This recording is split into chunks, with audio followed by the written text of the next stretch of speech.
السلام عليكم ورحمة الله وبركاته. عاملين ايه؟ يا رب تكونوا بخير وفي احسن حال. تعالوا نحضر مع بعض الفطار النهاردة. فطار النهاردة كده حاجة عظمة. تعالوا نشوف عملنا ايه مع بعض. اول حاجة كده سلقت لحمة.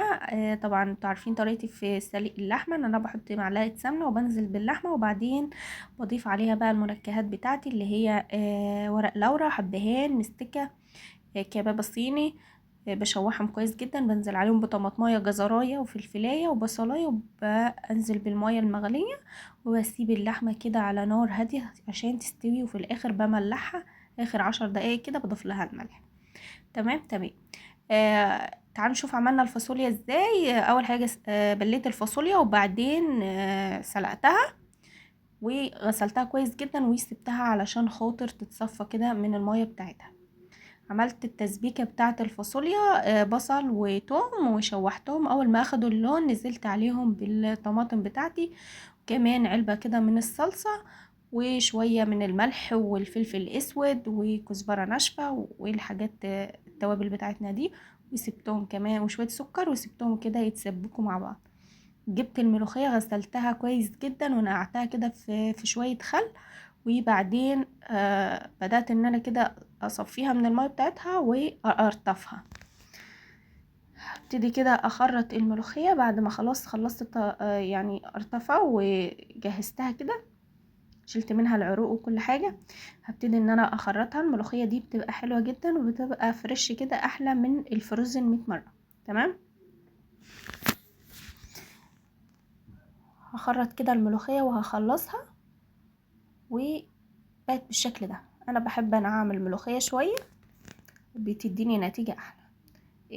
التسبيكة اتسبكت، نزلت عليها على طول بالفاصوليا وزودتها كده شوية من شوربة اللحمة، وهسيب الفاصوليا تستوي مع التسبيكة يعني. واخر كده قبل ما اطفي على الفاصوليا ب10 دقايق بحط اللحمة في قلبها علشان خاطر تاخد من طعم التسبيكة اللي فيها وتبقى طعمها حلو. هنعمل كمان رز بشعرية. حمرت شوية رز في شوية سمنة كده وشوية زيت، واول ما اخدوا اللون الذهبي دوت نزلت عليهم بالرز، غسلته كويس جدا وصفيته، وبنزل كده على الرز. وهنا جهزت حاجة السلطة، ضفت كده الشوربة بتاعة الرز،